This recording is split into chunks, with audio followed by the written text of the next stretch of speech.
The day I turned 18, I didn't throw a party. I didn't post a glittery, finally legal selfie. I didn't even blow out candles.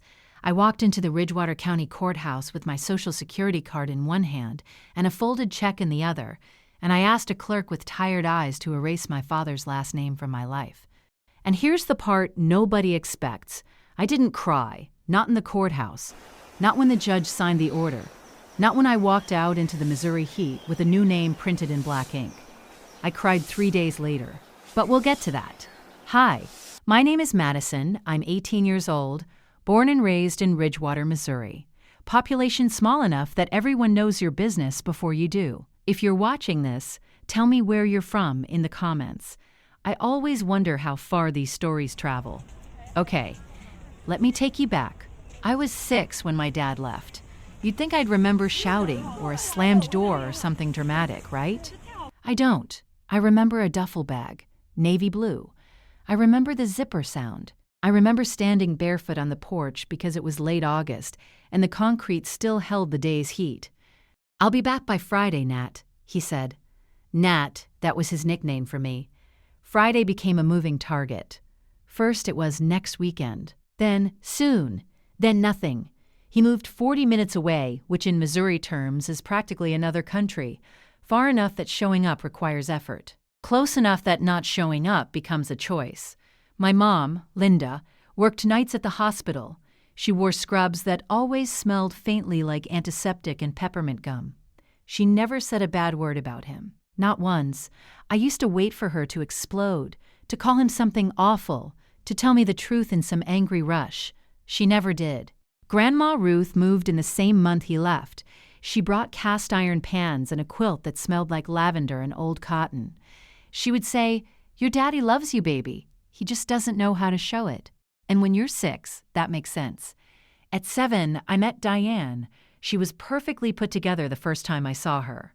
Glossy hair, manicured nails, that kind of smile that doesn't crease the corners of the eyes. My dad married her in her parents' backyard. There were white folding chairs and lemonade in mason jars. I wore a yellow dress that made me itch. After the ceremony, she knelt down and said, "We're going to make a beautiful life together." She didn't say family. I didn't notice that until much later.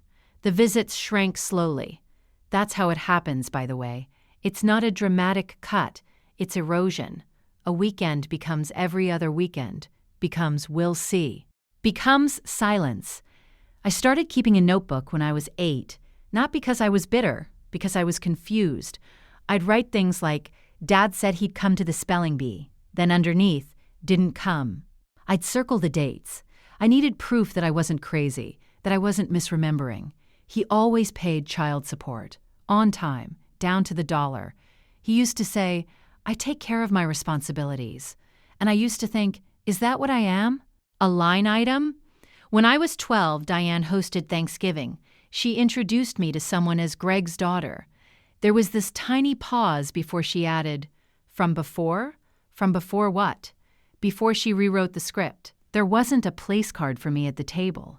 I grabbed a folding chair from the garage and squeezed it in. My plate barely fit. My dad saw it. I saw him see it. He didn't say anything. That silence, that was the beginning of the end. When I was 14, he forgot my birthday, completely. 3 days later, I got a text, "Happy belated, Nat. Crazy week." I stared at those words until they blurred. That same year, Diane posted a photo album online called Our Little Family. 12 pictures, not one of me. I remember sitting on my bed holding my school ID. Madison Myers. I whispered it out loud like it might feel different if I heard it. It didn't. It felt heavy. Fast forward to 16. I was working at Mrs. Peaton's bookshop after school. My phone buzzed. "You have a brother now, Thomas Gregory Myers."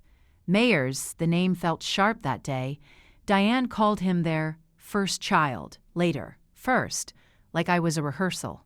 I wasn't invited. I don't think they even considered it. That night, I Googled how to change your name at 18. Just curious, I told myself. Right, graduation is where everything cracked open. I invited my dad. I gave him the date weeks in advance. He promised he'd be there, and he came. For a second, I thought maybe this was it. Maybe this was the turning point. He stood when they called my name. He hugged me. He said, "I'm proud of you." 4 words I'd been starving for. Then Mrs. Langley from church walked over and said to Diane, "You must be so proud." Diane laughed lightly and said, "Oh, I'm not her mother. Greg has history." History. And then she leaned closer and said clear as day, she was never really his daughter anyway. It wasn't loud, it didn't need to be. It was surgical. I looked at my dad. He looked at the ground. That was it. That was the moment something inside me went still. I didn't argue. I didn't cry. I walked to Grandma Ruth and said, "Can we go?" That night on her porch I asked her what our last name meant. "Ashford," she said. "A crossing by the ash trees." A crossing. I turned 18 in July. My dad texted me, "Happy birthday, Nat." 3 words. I left the phone face down. That morning, I told my mom and Ruth I wanted to change my name. My mom asked one question. "Is this about anger?" "No," I said. "It's about peace."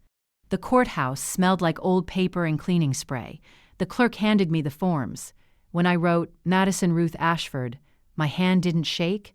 Adding Ruth as my middle name? That was a last-second decision. She didn't know until the judge read it out loud. She cried. I didn't. The judge asked, "Is this your decision?" "Yes." She signed. And just like that, I wasn't Madison Myers anymore. 3 days later, I wrote my dad a letter. It wasn't long. It wasn't dramatic. It said, "She was right. That's it." She said I was never really his daughter, and in every way that mattered, he made that true. I mailed it with a copy of the court order. I didn't check social media. I didn't ask around. But this is Ridgewater. You don't have to ask he stopped showing up to church. With Diane, people said he looked tired, like something finally caught up with him. A week later, he showed up at the bookshop. He looked smaller. I don't know how else to explain it. "I didn't know it was that bad," he said. "Yes, you did." There was a long silence. "I love you," he said.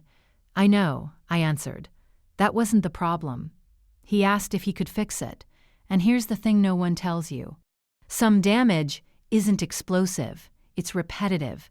It's tiny fractures over years. You don't fix that with one apology.